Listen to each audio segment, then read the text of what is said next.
It started one night in bed, quiet and cold.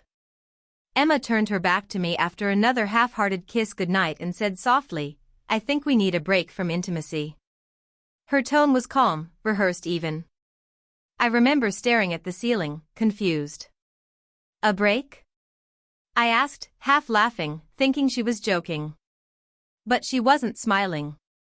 "Yeah," she said, "it's not you. I just need some space. I want to reconnect emotionally before we keep being physical." It sounded reasonable. Mature, even. We'd been together for 3 years, maybe she needed time. So I agreed. I didn't want to pressure her. I told her I understood. I kissed her forehead, told her I'd wait as long as she needed. But what I didn't know was that she wasn't talking about a break from all intimacy, just with me. The first few weeks were fine.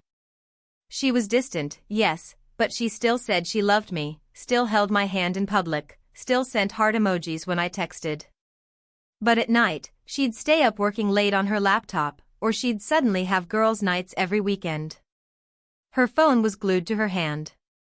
Whenever I entered the room, she'd tilt the screen away. I told myself not to overthink it. She needed space, remember? I was being patient. Then one evening, while doing laundry, her phone buzzed on the bed. It was a message from someone saved as Sam, work.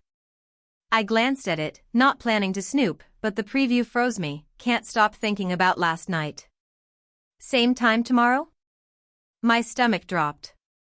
I stood there, staring at the glowing screen, heart pounding so loud I could barely breathe. I scrolled up just one message. One was all it took. "You smell like him today, face with tears of joy, careful or he'll know." The phone slipped from my hand. My knees felt weak.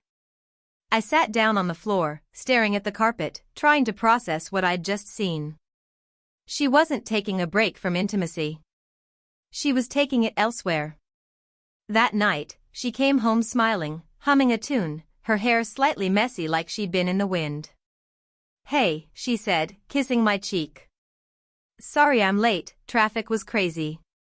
I nodded, silent. I couldn't even look at her the same way. I wanted to scream, but I didn't.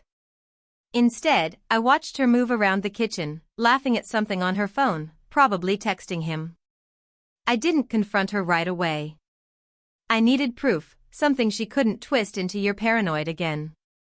So the next day, I synced her phone to my laptop under the pretext of updating her cloud storage. She never noticed. That night, when she went to shower, I opened her messages. There they were. Hundreds of texts between her and Sam. Pictures. Jokes. Heart emojis. Plans. Words I thought were reserved for me. "I miss your touch. You make me feel alive again. I can't wait to see you." My chest felt like it was caving in.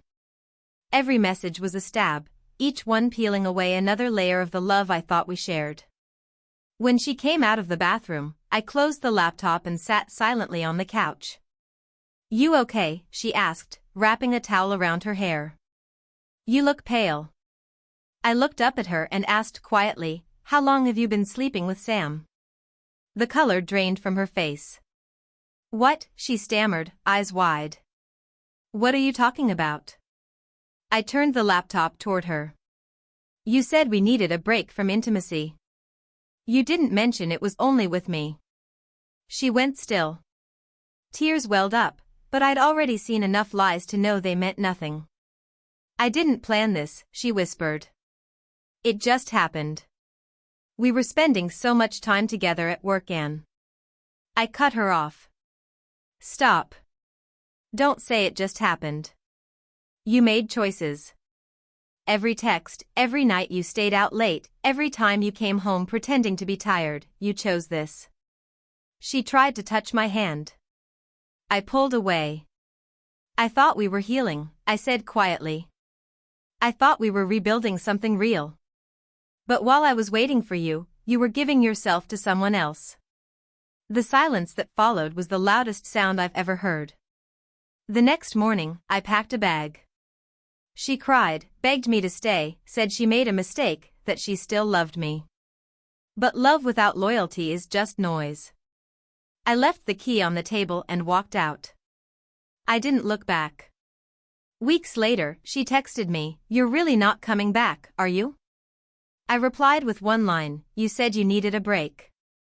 I'm just giving you one forever." And that was it. I deleted her number, changed my locks, and started focusing on myself again. I realized that when someone says they need a break from intimacy, what they often mean is they've already found it somewhere else. Now, when people ask me why I'm single, I smile and say, because I learned that love shouldn't need breaks, it should need honesty.